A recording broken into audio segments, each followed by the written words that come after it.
So our beloved Raiders are back home at Allegiant Stadium this week facing the Chicago Bears, and there are some major concerns for the Raiders, but there is also some major concerns for the Chicago Bears. We're going to break down each one of these in today's video and give you my opinion as to whether or not the Raiders can right the ship, get a victory, and carry that on to the rest of the season. All that and more on today's episode of the Raider D Podcast.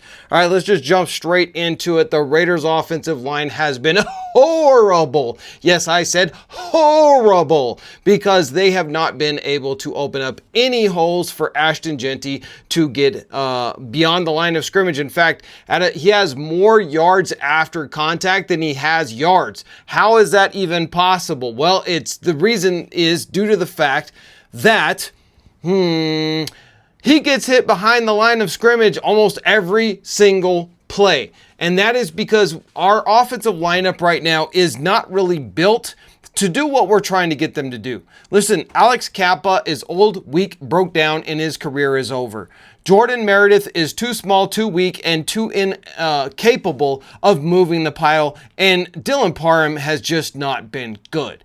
Therefore, you're reliant on Miller, and you're relying on DJ Glaze to basically be able to handle the bulk of the work in order to get anything on the outside open. But that's not Ashton Jeanty's game. Ashton Jeanty is a between the tackles runner. He's not an outside runner. If you go back and look at his stats, he ran the majority of his plays in between the center and a guard almost every single time back in college. And that's where he was able to get through that initial hole, bounce off of a linebacker, stiff arm a safety or a corner down to the ground, and run in for touchdown after touchdown after touchdown. And we're not playing him that way. We keep playing him with these outside zone runs, and that's not suited for his style of play.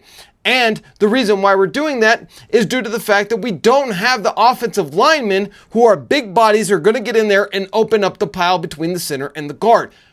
But wait, we do have those guys like a Caleb Rogers and a JPJ, and we're not playing them. Instead, we're going with the old washed up Kappa. Instead, we're going with the undersized, underpowered Jordan Meredith. It makes absolutely no sense. You want to fix this offensive line? It's real simple, and I'm not even a professional at this. Bring in Caleb Rogers. He's a big body guy who is going to move people. Now, I know that he plays a lot of tackle, but bring him in as a guard.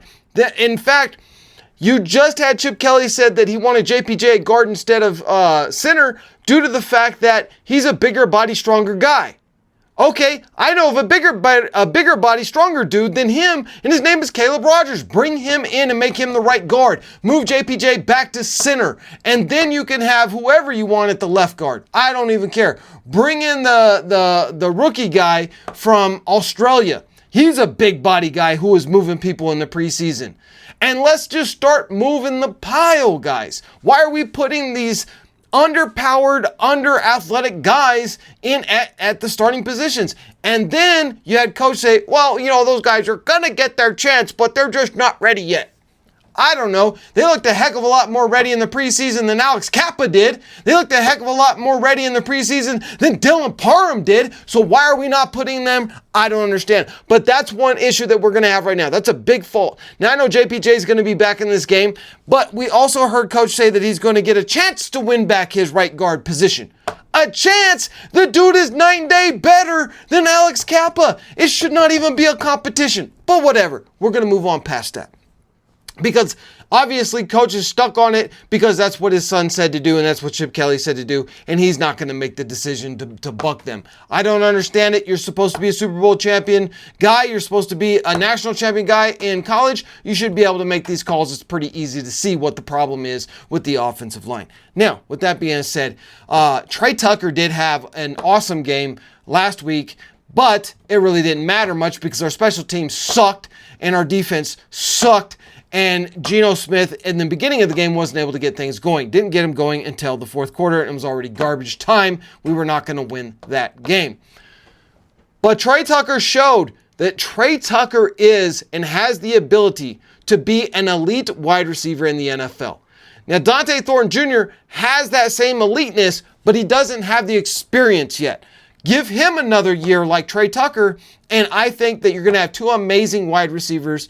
And I think going up against the Chicago Bears this week, you should see a lot of targets towards Trey Tucker. You should see some targets towards Dante Thornton Jr. I think they're going to eat up this secondary, who is banged up, and they're not very good to begin with. Now let's talk about Geno Smith real quick.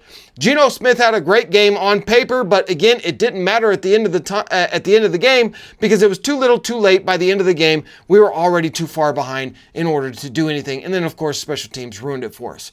But he did throw 3 touchdowns, no interceptions, and he had a pretty good, decent game as far as his QBR went. Can he replicate that in the first and second quarter of this game against the Chicago Bears? Well, the Chicago Bears defense is not very good at stopping the pass or stopping the run, and they're banged up. So he should have a bang-up day this coming Sunday because of the fact that he's going against a far less talented defense than he has faced in the first 3 weeks of this regular season. Now, I want to talk about the defense. A lot of people have been talking crap about our defense, especially Max Crosby. Max Crosby has a couple of sacks already on the season. He has a bunch of pressures, and he's all over the field. And listen, guys, this is not a Max Crosby issue. Max Crosby is not slouching whatsoever in this season just because he got the big payday. He's not. He is full force. He is Max Crosby doing what Max Crosby does. He just recorded the fastest sack in the history of the NFL. So I'm not going to go and say anything bad about Max Crosby and his lack of production because his production is there. He doesn't have help. And it doesn't help that you're not even playing Malcolm Koonce full time. I do not understand this. Why are we going with base defense set and 3 defensive tackles? Why is Malcolm Koonce only getting 14, 15, 16 snaps per game? You want to work him back in off of that injury? It's been over a year. My goodness, what are you doing? Malcolm Koonce is the Batman, is the Robin to Batman. Put him out there. He needs to be getting at least, I would say, 75% of the snaps that Max is getting, because that's how you're going to make that team better. So that's another fix that needs to happen, and I don't understand why it hasn't happened. And until it happens, the Raiders are going to suffer. Just straight up, the Raiders are going to suffer. The current lineup is not working. We can't stop the run. We're not getting to the quarterback. We're not putting on pressures. We're not doing containment. It's not working. And the reason why is because the defense that we're running right now is not working. And I don't know if this is coach doing this or if this is Patrick Graham doing this. Whoever's doing it, they're at fault and they need to change it and put Malcolm Koonce out there on every single snap because he is a Ferrari and you're treating him like he's a Pinto. It makes no sense to me whatsoever. If the Raiders do not fix the things that I've talked about, they're going to struggle in this game. Now let's talk about the Bears. But before we talk about the Bears, I want to say thank you to today's sponsor, and that is Box House. I know, guys, you've heard me talk about Box House a bunch of times. Box House, in my opinion, is the best tiny home ADU company out there in America right now. And with the price of houses being completely unreasonable and hard to obtain, it is much easier for you to go buy a piece of raw land and then go and get a tiny home to put on it. Live smaller until you can afford a bigger home. This way you're creating equity, you're creating a real investment, and you're able to afford it. Do it now, do it today. Number is on the screen, top notch. Go and check them out. Box House. Link is also down in the description. Now let's talk about the Chicago Bears, guys, because the Chicago Bears came off Caleb Williams' best game of his NFL career. I mean, he was lights out. 3 touchdowns, no interceptions, over 200, 300 yards, something like that. Had a QBR of like 158. I mean, he was just flying. This dude was unstoppable. And it looks like he has gotten a lot more comfortable with Ben Johnson's offense. With that being said, their defense is terrible. Yes, they got 3 interceptions, 3 turnovers. That was great for them. However, on paper, their defense is still bad, and they are very banged up. They are missing several key players. Therefore, well, as of right now, they cannot stop the run. And so I'm projecting that if JPJ's back in there, I think Ashton Jeanty will be able to get a much better game. I think Ashton Jeanty might hit his first 100-yard game this week against the Bears. And the reason why is because their defensive line is terrible at stopping the run. So as bad as our offensive line is, their defensive line is just as bad and banged up right now, as well as their linebacking core. So you're going to have some opportunities for Ashton Jeanty to fly.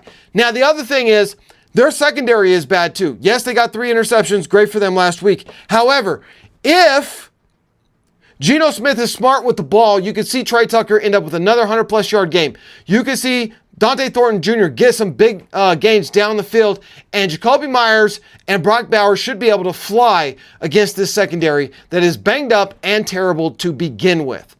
So, if the Raiders can fix the offensive line, and I know they're not going to do that this week, but bringing JPJ in and not rotating him with Alex Kappa. Do not do that. If you do that, I will lose all faith in Coach Pete Carroll if that happens.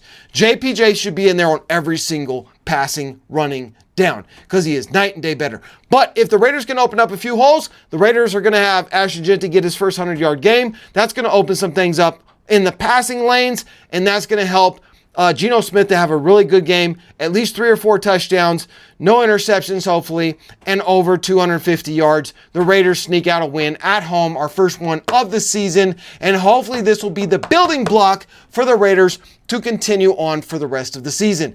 Drop your opinions down below. Let me know how you guys feel about it. I'll see you in the next Raiders video.